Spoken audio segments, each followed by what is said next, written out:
Hey Sham, how's it going? Going good, man. How's it going? Good, good. Excited for today. Yeah. So this is our the first real episode, right? Yeah, you can see that. Yeah. Yes. So we keep talking. Okay, we share a lot of just for a little bit of context for everyone listening.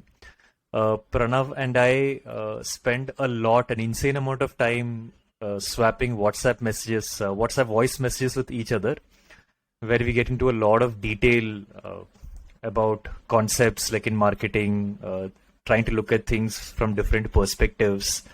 So, yeah, now the only difference is that you've pressed the record button on this. Yeah, yeah. Uh, my wife actually, sometimes is gets a little mad at you because I spend a lot of time just picking up the phone and uh, recording these voice notes passionately. But yeah, it's just been so much fun interacting with you, and it's hard to find like-minded people. And so yeah, I mean that's really expanded my world, my horizon, and it's made me think a lot as well. So one of the reasons why I wanted you to jump on this podcast every now and then was that the questions that you ask have always been insightful, and being able to answer those and making them accessible to the audience and maybe helping them in the process is going to be helpful for everyone. I think so. It's a win-win. Right. Likewise, for me also, it's really helped me broaden my thinking because you bring to light things that I don't know, which has really helped because it's easy to get, like if you're working with yourself, it's easy to get stuck in a rut in the same way of thinking, which is why I think it really helps to speak to somebody and also to listen to like various good marketers, like some of the ones that you've referred me to also. Yeah, in general, it helps. Yeah. Awesome.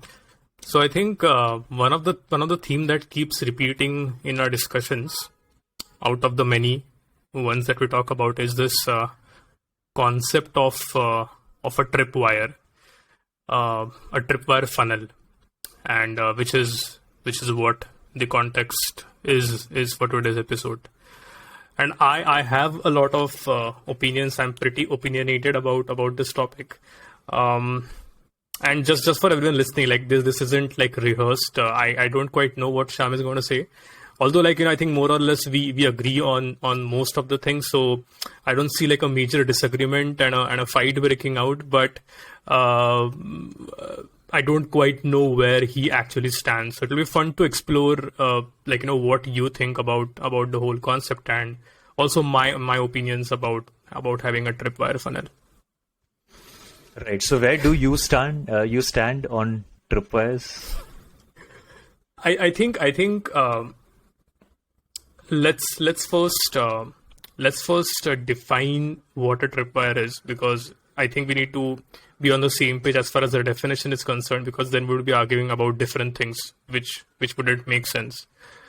Right. Uh, the intention of this podcast, if we like zoom out a little bit, the goal of this podcast is to help creators who typically want to serve a very small audience with their expertise through online courses, through other digital programs that they might be offering. And the idea here is to help that creator build a successful business by helping him build authentic, deep relationships with his or her target market. So that's the whole premise of the podcast, right?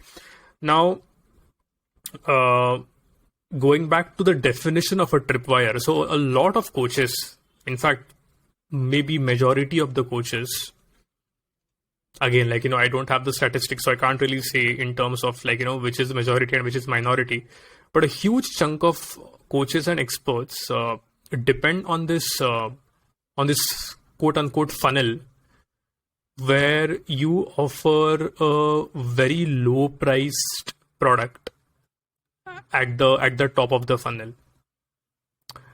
That cost, if you talk about in the Indian context, that cost can vary from rupees 299 to rupees 499.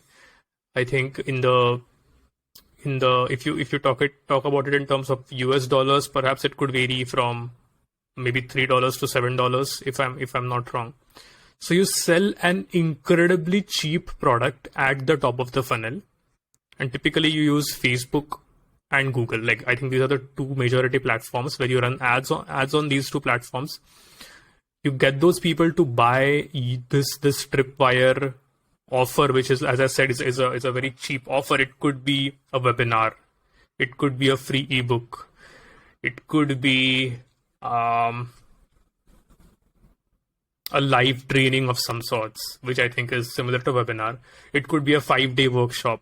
So there are multiple ways of packaging it, but the idea is that it's extremely cheap, it's extremely inexpensive, and you use Facebook and Google to promote this offer, typically to strangers, typically to people who have not heard of your brand before.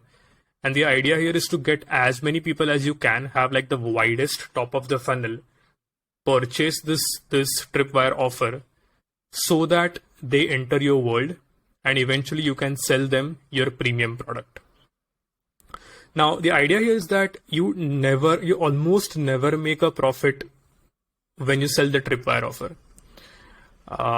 Maybe in some rare cases you do, but again, that is minimal. The real profit is made when the Tripwire offer is sold, and then that person starts, let's say, he enters your live training or a webinar that you have put together. So for 3 hours, you'll provide value. You will not sell, you'll just provide value, you'll keep on adding value. And maybe after 3 hours, for the next 30 or 45 minutes, you will just pitch your product.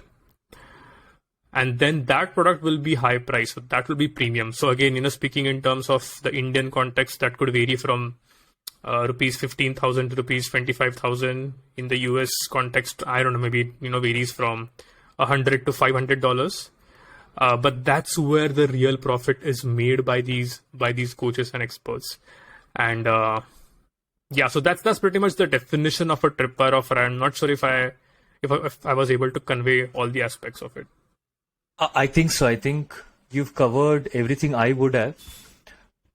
The only way I saw Tripwires differently until a few seconds ago was my range of how much that Tripwire costs in the Indian context was a little broader. But that could just be me. What you said, the 299 to 499 or even 99 rupees to 499 rupees is what I've seen most commonly. But I was first introduced to this concept by this guy Siddharth Rajshekhar. You'd have heard of him, right? Yeah. So he was the very first one who introduced the concept to me. And I really liked it at that time.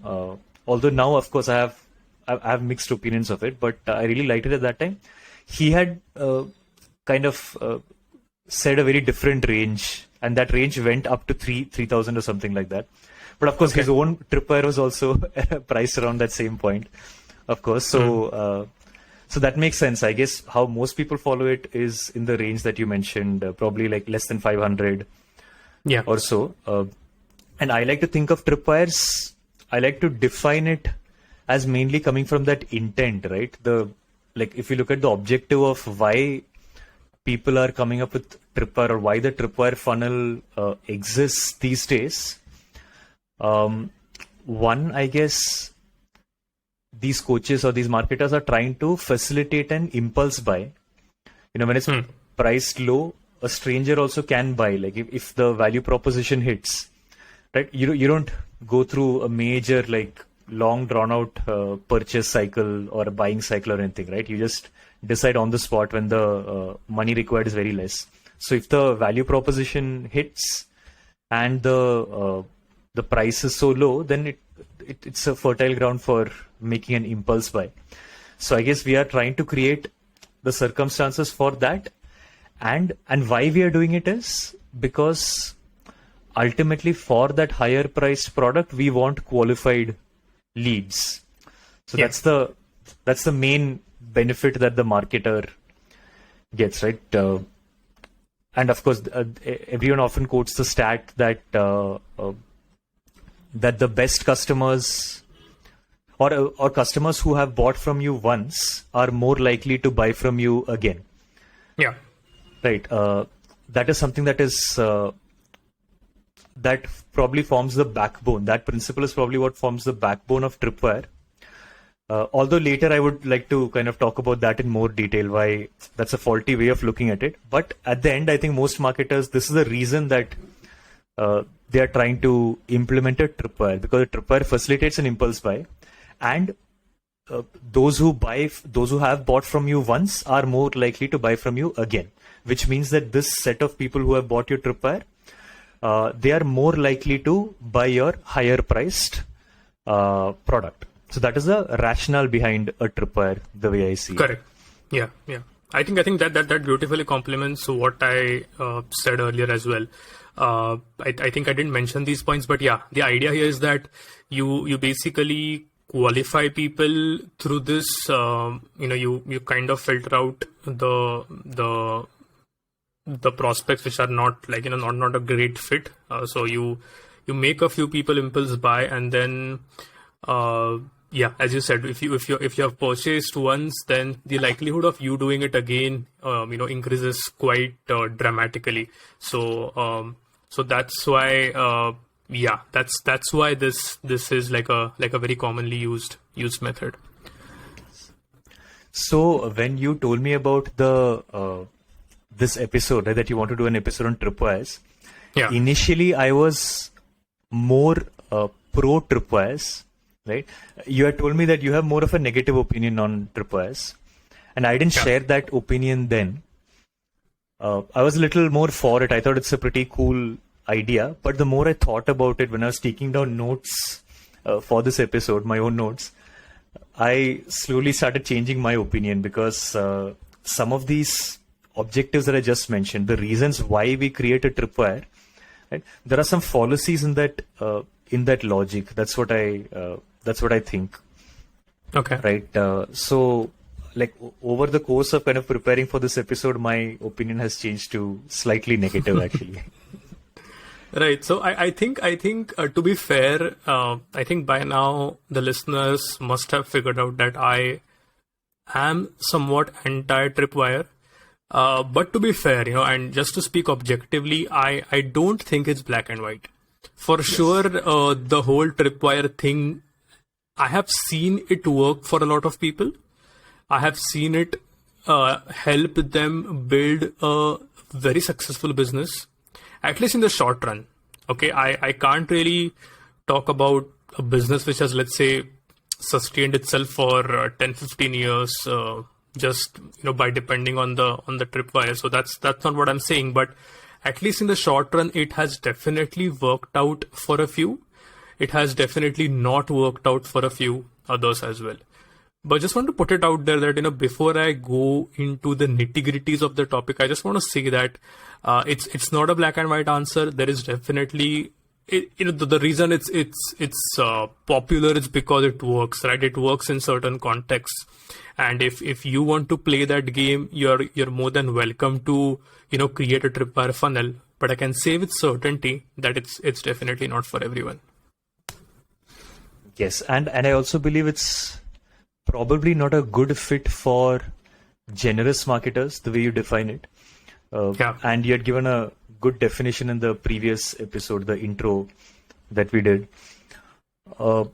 I've seen a lot of folks make it work very well, like really well, actually. And I'm envious of that model too, like, to be very honest. They make it work really well, but at the end of it, the game they are playing is the conversion rate optimization game. Correct. That sort of marketing, which I have at least philosophically checked out of a while back. So I know it's not for me, but if you're playing that game, I think Tripwire does work really well. Yeah. At least for a few people. Yeah. And I think that is a great segue into the first point, which personally makes me uncomfortable, is that if you want to excel at this game, if you want to win this game, basically, you have to, it's somewhat of a zero-sum game, right? Because you are competing with others. You are trying to grab all the attention that you can at the cheapest price possible, and then you're taking a stranger, making him or her make an impulse buying decision, and you have a very, very limited window to do that. it's not like, unlike a creator who shows up daily every day and helps a certain set of an audience through his blog or through his YouTube channel or through his podcast, a Tripwire creator is essentially has a very small window to make an impression and to enable that purchase. So for that, he needs to ensure that, okay, if I have a limited opportunity, I have a very limited window, my ad needs to be perfect. So my Facebook ad, for example, it just needs to be absolutely perfect. It needs to convey everything in one go. The creative, if he's using some kind of an image ad, the creative has to grab the attention quickly. The creative has to convey all the information quickly. Make that person click. So you have to follow like the best practices for conversion rate optimization, as you pointed out. When that person clicks on this ad, he goes to the landing page, where again, you have to give him all the information that you can in the top section of the landing page, where you have to have a call to action, perhaps a sales video, and then the few benefits of the course, and so on and so forth. And yeah, you have to follow those typical CRO practices, like make the call to action button very prominent, use very prominent colors, and use the right keywords in the call to action. Yeah, so I think that limited window is something which puts the pressure on this marketer, on this Tripwire marketer, to really have the best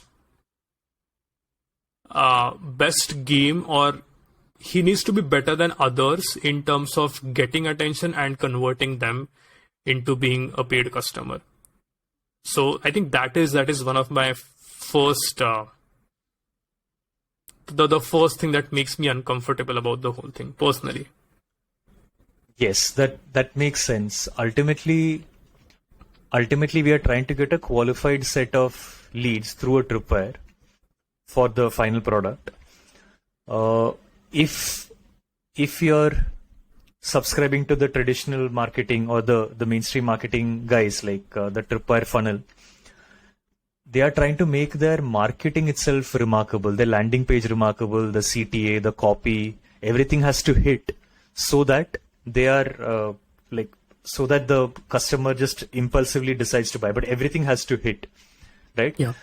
And as generous marketers or as humanized marketers, what we are trying to do is something completely different, right? We are trying to focus on the product and meeting the needs of the audience, right? The product and how that meets the needs of the audience. We are trying to make that remarkable, so that we don't have to hit on these minor tactical things like, what color is my CTA button, or how long should my landing page be. No, we are actually trying to get qualified leads by having our customer talk to their friends about it, by saying that, by the way, you should definitely check out this guy Shyam or this guy Pranav, right? Yeah. That's what we're trying to do. So I feel in a way that those who are taking the Tripwire approach to creating qualified leads, they are trying to make their marketing remarkable, whereas generous marketers like you and I, we are trying to make that make our product or whatever vehicle of ours with which we meet our audience's need, we are trying to make that remarkable. So So I think the traditional Tripwire approach might take your focus away as a marketer from what really matters, which is the audience and your offering that fit, to the not so important things like the color of your CTA button, for example. Exactly. And again, that's simply because you have a very limited window to make that first impression. So you have got to follow those practices. Yes. So you and I, we are we admire Andre Chaperon, right? And that guy is like on the opposite end of the spectrum, because he would in fact disqualify all the people right at the top. He would not give a CTA button at the top. He would probably give it at the bottom, or in some cases, maybe on the second or the third page, because you're qualifying the people. You're disqualifying the people, by not giving them an easy call to action. So that is another thing, which brings me to the point that in the whole Tripwire funnel, you first ask before you give. It's not as if you have given something and then that person has voluntarily subscribed to your idea. There are a few blogs. You want to be subscribed to those blogs, or there are a few podcasts. You want to be subscribed to those podcasts. The subscriber himself can't wait to hear that podcast. The subscriber himself can't wait to read that blog. He's enrolled in that journey, which I think is super important. And that has only been possible, or that has been enabled, because trust has been built, or a relationship has been built even before any transaction has happened. But in the Tripwire, you first say that, okay, hey, you want to attend this? Okay, we are, because it's like one thing to, just reorient ourselves. One thing is that we're doing this for strangers. We are selling this Tripwire product to someone who might not, or who perhaps has not heard of your brand at all previously. In fact, from my experience, I can say that 90% or maybe perhaps more people would be those who have not heard of your brand. And your goal then is to convert this stranger into a paying customer by using this two-step funnel. So you're leading with, you're not leading with value. You are first making an offer, and only when the purchase takes place, you're offering value, which again goes against the principles that you and I basically stand for. Yes, interesting point. I guess how the Tripwire enthusiasts justify it is that, at least initially, it is still a small hoop. So they're not asking you to give much, although they are still asking you to make a purchase. So they say, okay, I have a promise. I have not given you anything yet. I have a promise that I'll be giving you this product, and it's a pretty big promise. Usually, when I've seen a Tripwire done right, the price seems peanuts when compared to what the offering seems to be. Yeah. And sometimes it is also, sometimes it's not so much, sometimes it's only a promise, whatever it is. I think the interesting thing that came to my mind as you were talking about this, as to giving something before you ask for something in return, like as a marketer, you want to give value before you ask for a purchase or whatever it is, a email ID, email sign up or whatever. The idea of giving before you receive, I think it's just a very scary thing to do for most marketers, especially in today's age where there is a lot of data available. Yeah. Because when you're giving before you get, two things. One is you don't really know what's happening when you're not getting, when you're just putting stuff out there. Maybe people are seeing it and maybe they are forming a deep connection. But how exactly do you measure that deep connection? That's something for which we have to come up with creative techniques to measure as to how much of an impact am I actually making. And second, like you mentioned, Andre, who actually tries to disqualify people by putting his CTA button like hidden away behind 2 pages or making it not so visible. Of course, that for Andre and for anybody who tries those techniques, it does mean that he will have lesser leads than all his peers. Yeah. Right. So I think it takes a lot of courage also to be okay with that I am okay with getting fewer leads at the top of the funnel if I know that will lead to more trust and higher conversion rates at the bottom and better word of mouth and more of a remarkable product. To build on top of that, I think that's a great point. To build on top of that, if you're looking for quick results, if let's say you're in a stage where you say that, hey, I just quit my job and I'm becoming this full-time coach. I know a particular skill set and I want to make an online course on that, and I want sales from day one. If you are taking that path, then the path that you and I are suggesting, the path of becoming a humanized creator or a marketer, that path is not for you. Because the whole premise of being a humanized marketer is of patience. It's of adding value first. It's of building that tribe, which may take you maybe 3 months, 6 months, or maybe 2 years. depends again like on how frequently you're showing up and what kind of value that you're adding. But if you're looking to build a business in the short run, then definitely Tripwire is the thing that you should go for, because it starts, if it works again, and it's not always easy to make it work, which we haven't spoken about, by the way, and we will. But if it works for you, definitely it's something that can give you results in the short run. So if you look at time, if you're looking to, if you plot both of these paths against time, then definitely the time needed for a Tripwire offer to start working is immediate. It's almost immediate. Within 15 days, you might have sold your first few products. That's a great point. I agree that the Tripwire way is a faster way to get results coming. On the other side, humanized marketing is probably a more resilient way to build a business, because you're making that connection so resilient that it takes more time to build. But that trust also means that the business will be more, shock proof, for lack of a better word, because you're forming deep connections, so you're always remembered, and they talk about you to their friends, which is one of the best ways to get referred, right? Which is the best way for somebody to get to know your business. So that I see that as a pros and cons of both. So the Tripwire way, or the standard funnel way that most marketers practice, is better in the short term, is more measurable. But on the flip side, if you opt for a humanized marketing approach, which now that we are 26 minutes into this episode, if as a listener you're still listening, you probably have some interest in being a humanized marketer. So the benefit here would be that you're forming more trust, and the way I see it, we are building more of a resilient business, which might take longer to start, but it will also be much tougher to take down. That's the way I see it. And speaking of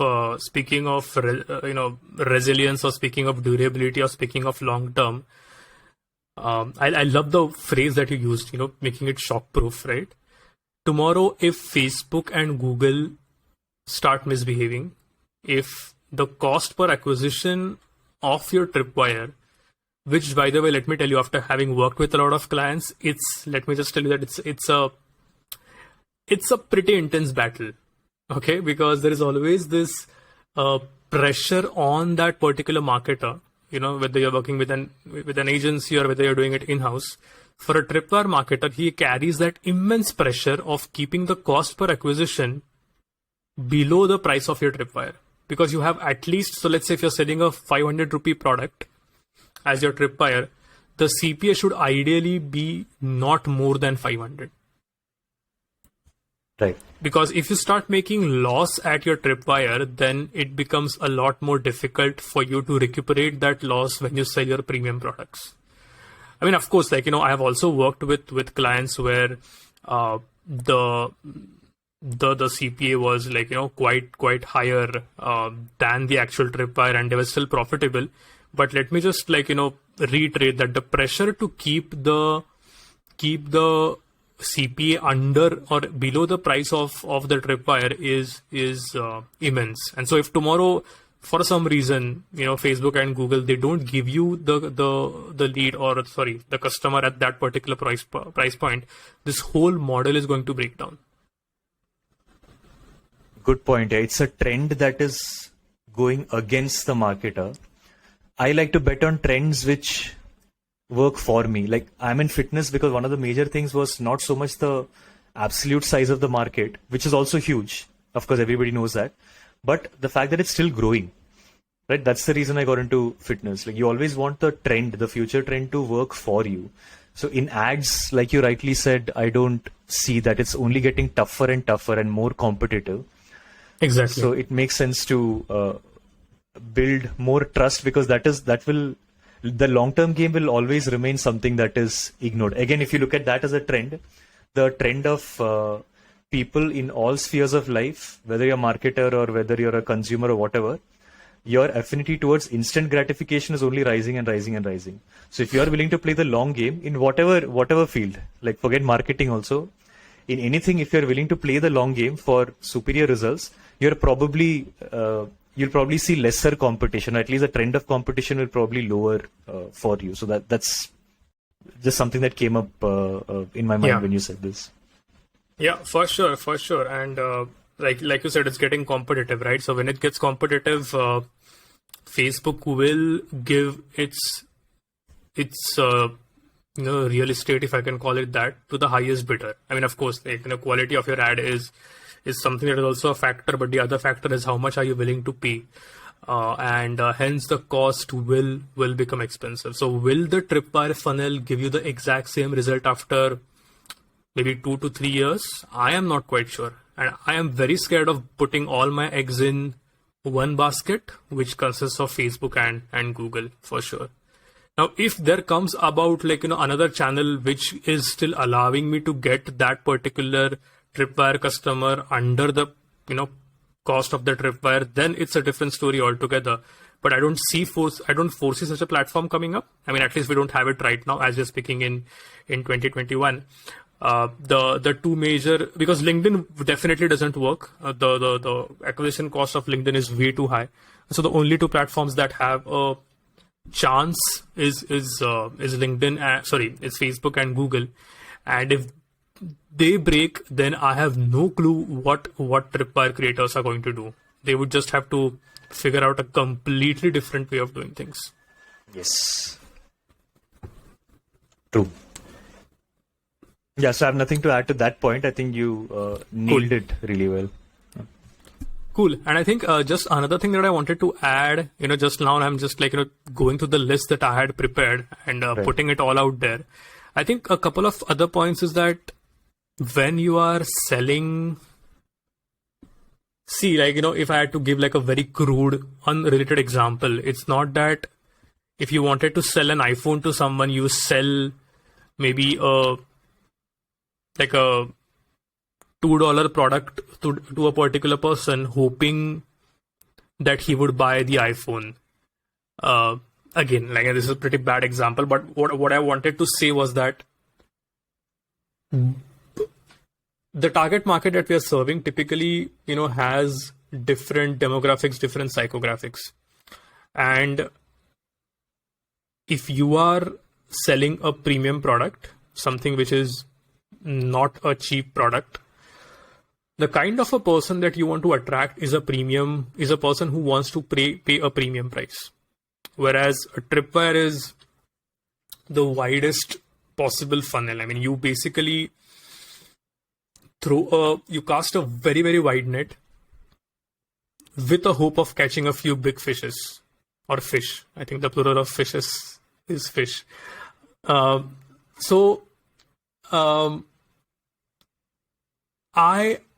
am not quite comfortable degrading my brand by offering a 499 rupee product because, and this is something that, Andre keeps on talking about a lot as well, that your Tripwire buyers won't necessarily buy your premium product because they're just different people.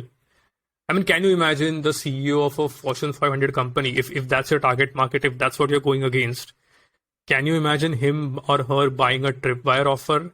I certainly can't. And so when you play that game, I believe you not only are you degrading your brand, which is point one, but you're also getting people who are not your premium customers who would buy from you in the future. So this was the very first point that came to my mind and I noted down when you told me about this episode, right?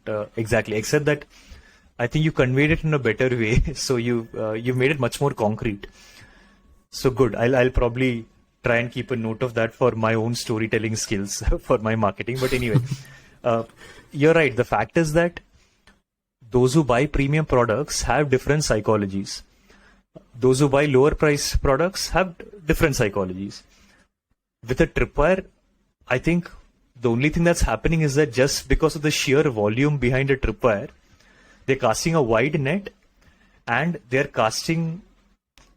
getting those type of customers who, like the kind of high ticket customers they are getting, who coincidentally also happen to be okay with buying a low priced product, who happen to be like they cast a wide net and some of the right type of customers. So let's call them high ticket customers a few Yeah. high ticket customers happen to be there, but I see that more as a coincidence and not a good design Yes. to attract these high ticket customers via a low ticket offering, because they are different psychologies as such. So I see it more as something that whenever it occurs, it's a coincidence, and it's not a very efficient design. So there's a lot of wastage in the It funnel. is a disaster in terms of customer service or support. I should call Okay. it support, because I mean, if you want to reach out to 10 premium customers, why would you want to run through 5,000, uh, irrelevant customers? Just focus on getting those 10 premium customers directly, as opposed to casting that wide net, because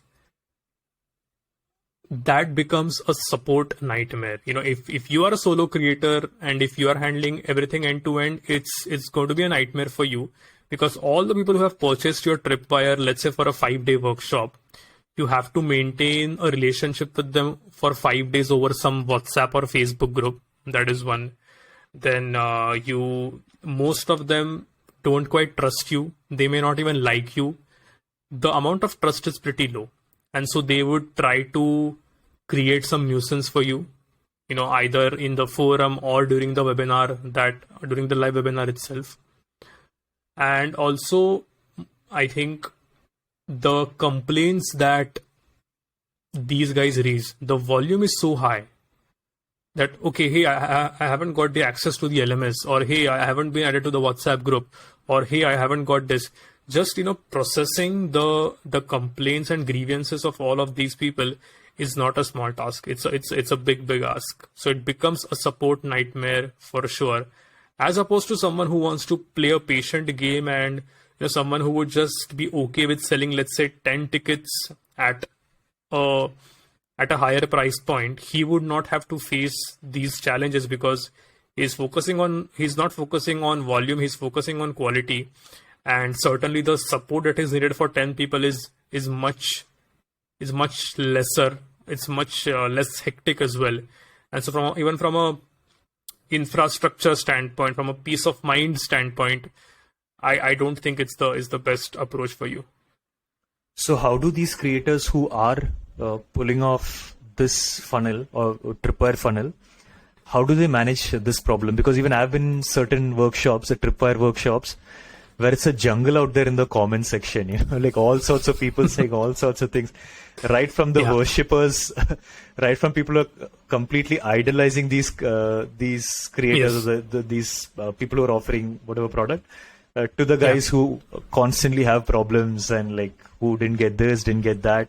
So do they outsource this? Like what's the deal? How do they manage? They typically have a team. I've not seen a lot of creators who do it by themselves.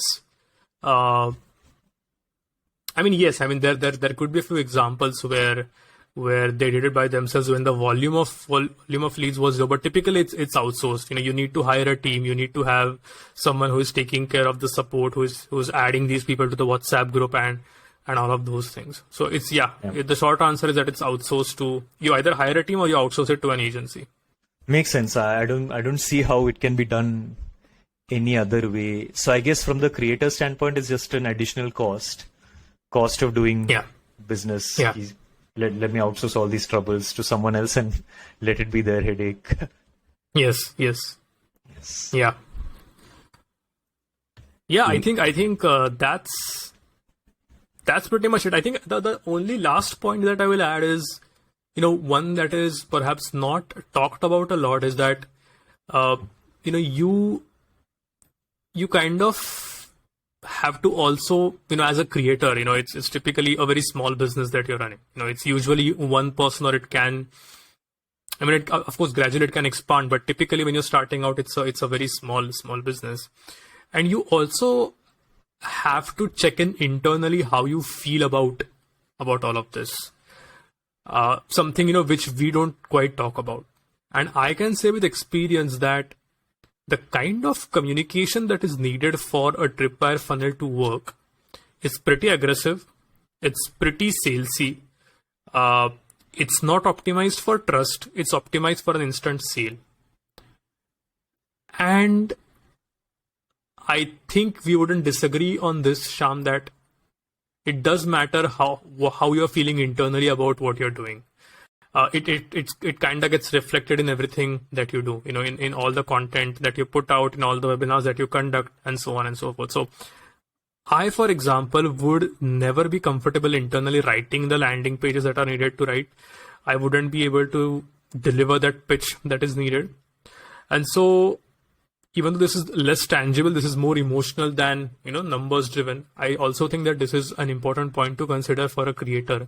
If he is on that fork, if he has that fork in the road, then one question that he or she needs to ask himself is the kind of communication that I need to put out for a Tripwire funnel to work. Am I comfortable doing that? And if the answer is yes, and it is yes for quite a few people, then please go ahead and do it. But I also know that there are many people who would not be comfortable doing that internally. And for them, the other path is much more suitable. Yes, yeah, it's really important to know yourself. And this is something even I have just discovered for myself the hard way by making a lot of mistakes also. And I don't think it's spoken about enough. But when your actions align with your internal values and what you are comfortable with, what you are comfortable standing for, it makes it much easier to follow through on those. As long as there is any sort of resistance, if you feel that, okay, this is sleazy, or if you feel that, this is too aggressive, then ultimately it does show through in your actions. And for some people, they genuinely do not feel that, and that is okay. Some people are able to convince their minds to think differently, that no, this is not aggression, or maybe I'm being aggressive for the ultimate benefit of the customer. So I say people do come up with like all sorts of justification, rationalizations. Some work, some don't. So if you don't want to rationalize the sleaze aspect or the aggression aspect of marketing away, if you don't want to rationalize that and still do it, like if you believe that marketing needs to be more trust building, or marketing needs to build more trust rather, then a Tripwire approach will inevitably lead you in the wrong direction of aggressive sales, because ultimately you are competing against a ticking clock of making those like generating those impulse buys in a few seconds. So it'll always be aggressive communication if you're going for Tripwire as a funnel. So I have one more point I can add. I thought it was an interesting one. It's that, see, ultimately, whenever I've seen people justify Tripwires, the logic is that people who have bought from you are more likely to buy again, right? That's and there are some statistics behind that which I do not remember. I don't remember the numbers at all. I just remember the big picture idea that those who have bought from you buy again. The only issue is that, especially from a systems thinking point of view, so you'll also appreciate that. The thing is that you cannot take this fact that people who have bought from you are more likely to buy again. You cannot take this fact and artificially inflate that people who buy from you initially and expect better results downstream. Like, so for example, this is something I see, a very common mistake I see again and again in sales organizations in corporate. And I'm sure you'll see the same thing in marketing also. Like, I'll tell you what I'm talking about. Like when I worked with Upgrad as a sales franchise partner, right? So I was doing sales for them, driving sales, and there how it used to work is that we were sales guys, but we were called counselors. Okay, so the funnel looked like this: that they will submit their phone number on an online form, whatever. Then we'll call them, and we need to counsel them into taking the admission test for this analytics course. The analytics course was like around 2.25 lakhs at that time, so pretty high ticket. So the middle of the funnel was them taking this application test, and then they'll pass the application. Most of them will pass the application test. It was a fairly easy one, and then they'd be asked to make the payment. That is when the conversion has happened, right? So the sales heads had figured out that this is the conversion rate. Jitne log application test de rahe hain, right? From that, this many percent, I forgot what was it. It was, I think, around 25% were converting. If I remember right, it was around in that range. 20-25% of those who were attempting the application test were converting and actually paying, right? Yeah. So their solution was ki chalo, everybody just start pushing aggressively to get people to give the application test, right? Which Yeah. common sense will tell you that that doesn't work. But in the world of business, sometimes the world of aggressive business, sometimes common sense does take a back seat. Like it happens very often. So this is one of those cases that if you're just pushing people to write the test, that really does not increase the chances of them being a paid student at the end of it, because it's ultimately like almost 2.5 lakhs, right? It's a big amount. So Yeah. a lot of things matter. But and at that time, still like I still went with it because I thought, okay, these guys are have been in the business for a while, so maybe they know what they're doing or they know what they're talking about.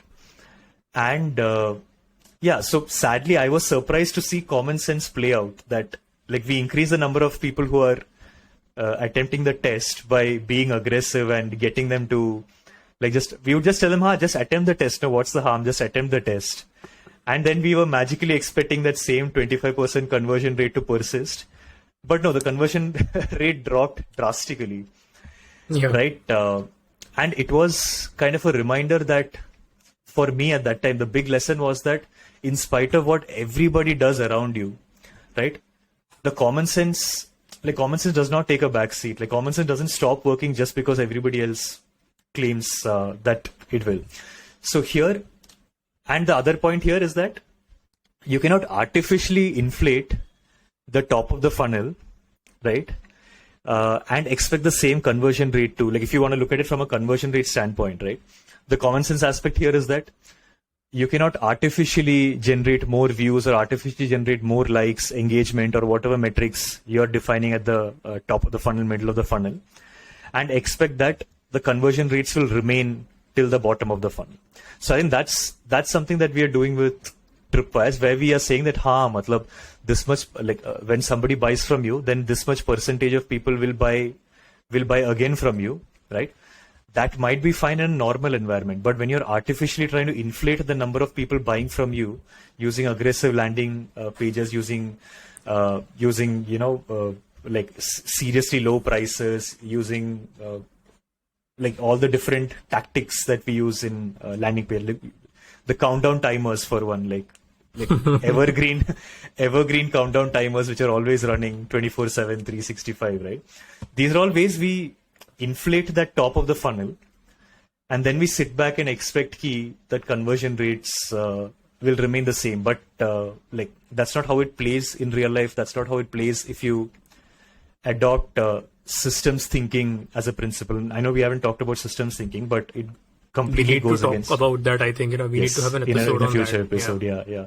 But Yeah. I think this is one big problem I have with Tripwire, that the principle from which maybe the Tripwire was born, which is that customers are more likely to buy from you again if they bought previously, that doesn't always hold if you're artificially inflating the number of people buying from you.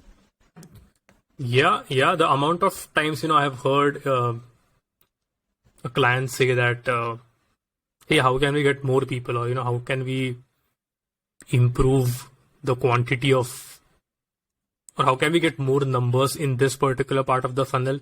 It's just blows my mind, because they're just thinking linearly. They're thinking about that small tiny piece of the puzzle and not really zooming out and looking at the big picture. So yeah, I think I emphatically agree with what you just said. Yeah, exactly. I mean, even if you do want to look at it as a funnel, then only focus on the bottom of the funnel. That's the last stage of the funnel, or even beyond the bottom, after they are your customers, making them happy customers. Probably just focus on that. And we can't look at stages of funnel in isolation, that I'll optimize for this, then I'll Yes. optimize for this. But Yes. as system thinkers, we know that already, but maybe we could do another episode on system Yeah, thinking. for sure. I think we'll just wrap up by adding this one small thing that we have spoken about. What not to do. So what's the alternative, right? I mean, I think the alternative is simple. The alternative is not to expect results from day one. It's all about showing up for months, I would say, building an audience, building your 1,000 true fans, as Kevin Kelly says, and then co-creating an offer with them. which is the alternative. So you start with value, you earn trust, and then you make something that people want. That's the short alternative. And of course, as we go ahead, we'll be going deeper into what I just said. But just for anyone who's curious about what the other way looks like, this is what the other way looks like. Yeah, absolutely. I think you nailed what needs to be done. I'll just add one thing, which is probably a fear that needs to be assuaged in us as we pursue this path, which is that it will not be as easily measurable. And I think that is one key fear that we have to get over ourselves, because we have to form genuine connections. And anytime we try to focus on one metric or one magic metric which will tell me how engaged my audience is, then we run the risk of missing the big picture and obsessing over that one metric. So by definition, we can't, not by definition, but by design, we can't focus on just one metric, because then that metric becomes the life and soul of the business and not actually creating a connection. So I think internally we have to kind of make peace with a certain level of ambiguity, where we can look at data and find signs that we are on the right path and building stronger connections with our audience. But at the end of the day, it's also not easily measurable, and we have to have a feel for the qualitative aspect of our marketing also. I think initially intuition, your own intuition does play a big role, because internally what you did resonated or did not resonate. So yeah, I think that's a great point, that you look at the data whenever necessary, but you also look within yourself if that particularly resonated with the audience or not. Yes. So I think we made we've ended up making a pretty strong case against Tripwire, right? Which is a pretty big standard these days. I keep seeing more and more Tripwire offers in my Instagram ads. They're getting really popular. That's that 5-day workshop formula. Yeah. So I think this is a good note to end on, and we will come up with something which builds on what we said in the near future, for sure. Yes. So what Pranav is saying is that we're not going to let you.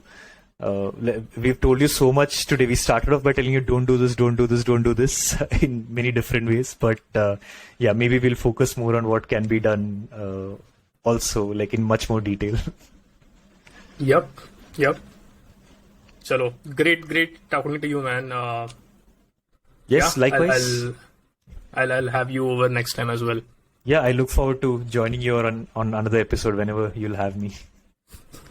For sure. All right, so that's a wrap. Okay, see you. Bye-bye.